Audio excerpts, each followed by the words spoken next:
fun there. Man, I'm working up a sweat. Maybe I need to take this jacket off. Too late for that. We're already rolling. Today, we're going to be taking a look at rockabilly phrasing. I'm going to talk about how to phrase like a rockabilly pro. I've been paid to play rockabilly gigs, so technically that gives me some authority, right?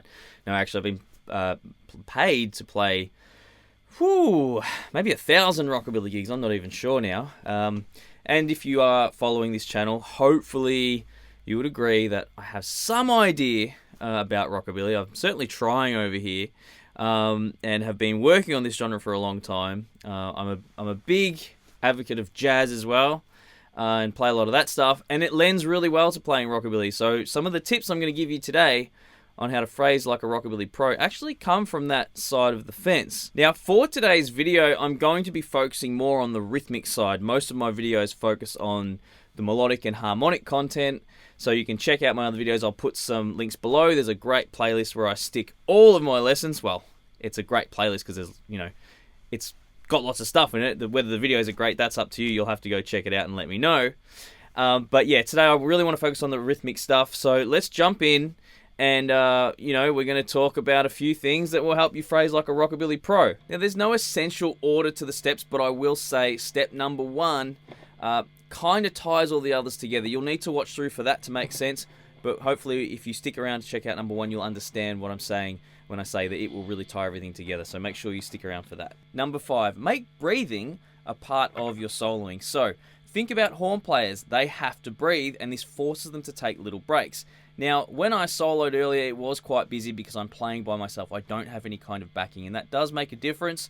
But to give you an example, what I'm doing, I'm essentially holding my breath while I'm phrasing, or almost breathing out. And, well, actually breathing out, really, or else I'll probably fall over. And then I'm taking a little breath when I'm sort of thinking or loading up a new phrase or a new idea. So let me show you what I mean.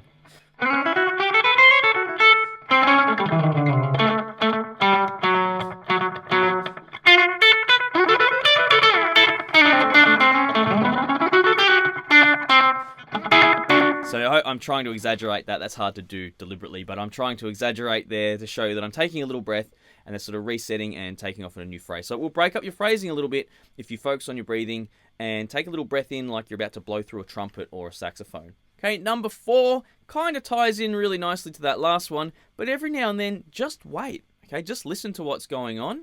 Okay, again, hard by myself, but think if I'm playing solo or I am playing by myself in these scenarios, I might think of a chord change or try and hear something in my mind from years of listening to the music, imagining a rhythm section or something that I might be making mental room for, and you as the listener might hopefully enjoy that too. But generally you're going to be backed by other players, right? So, just wait and just hear it out. So you might be in the middle of a phrase. Let's go into B flat for the sake of it.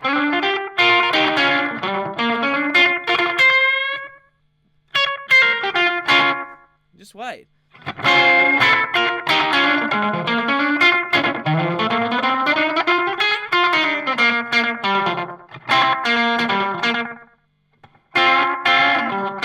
Especially if you're getting into that jump blues side of thing, a little bit of space doesn't hurt, sounds really cool.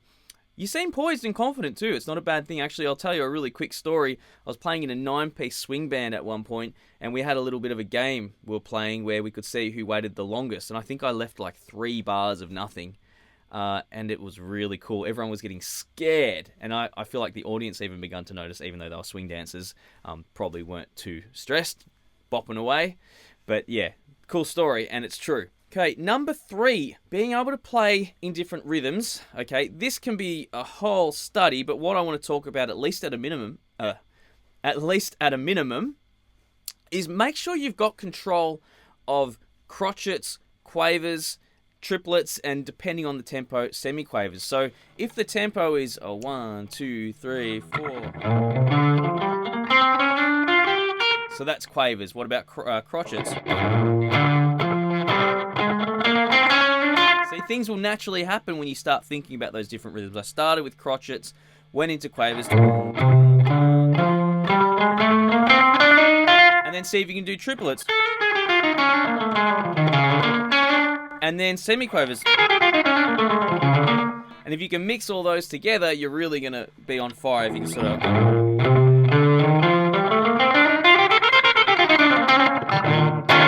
it's quite advanced doing it like that. That's, you know, that's not necessarily the point of the exercise, but just when you're practicing your soloing for something or at different tempos, try to make sure you can feel those different things. You know, it might not come out in a linear way like that.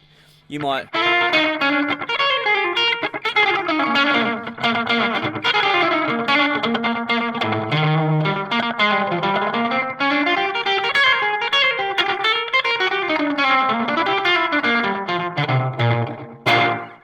Sure where that went, but something happened. So yeah, it'll come out in different bursts, okay? It doesn't have to be in a linear thing like I did before. But yes, definitely make sure you've got control over different rhythms, different tempos and paces within that one speed of the song. Okay, number 2, rhythmic placement. Don't always play on the same beat. You don't always have to start on the 1 of the bar.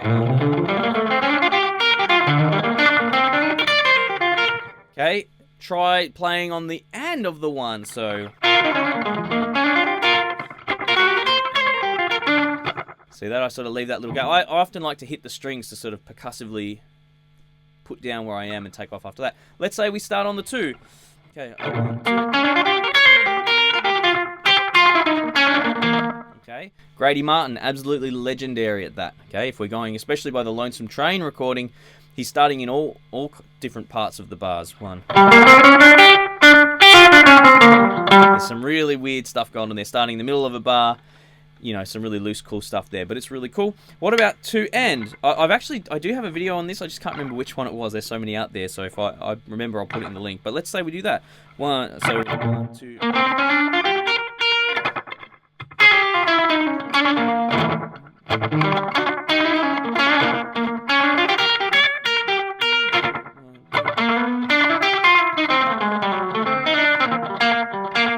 Again, another weird lick. This is what happens when I play in B flat. You know, it pulls out the weird jazz stuff. There was some logic to that, but we're not going to go down there today.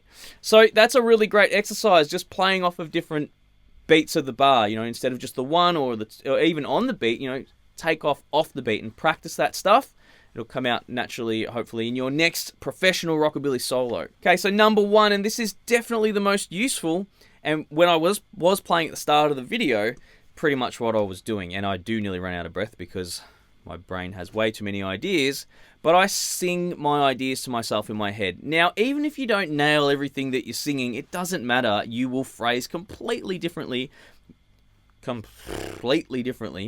You will phrase completely differently when you do this, as opposed to just sitting there and mindlessly playing, okay? So let me do a bit of both. Let me see if I can just let my fingers roll, and then I will sing what I play. So let's let the fingers roll. Let's play in a different key. Let's play in C. Okay.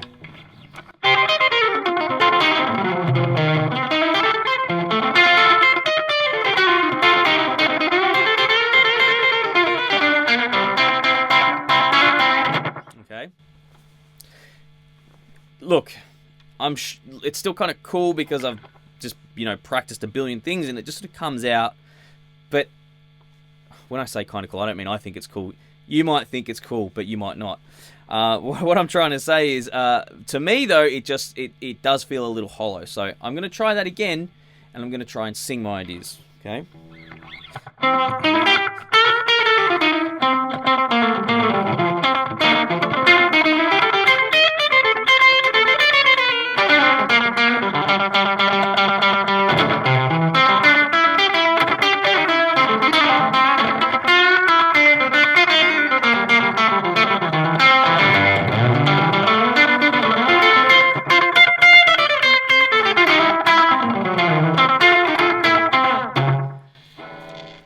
Even if it seemed like it was probably not that different, I feel more connected with it, and I feel like I'm going to fall into some more interesting stuff. So that's the last one, guys. That's the end of the video. Go away and practice all of those different things and see if you can combine it all at once. Probably won't happen overnight. I'd probably just sort of practice each of them separately and then consciously think about all those things. And then hopefully over time, if you stick at it and make it part of your practice, it will happen a little bit more subconsciously, and you'll be a better player for it. Maybe you'll even be a pro. Before I let you go, I just want to thank my latest patrons. Again, if I've missed anyone, because it's been just a very busy couple of months with the birth of my second child, please just let me know, and I will mention you in the next video. So I want to thank Larry, Lara Fullerton, Garrett, Jani, Ben and Philip Potts. Thanks for joining, guys. See you later.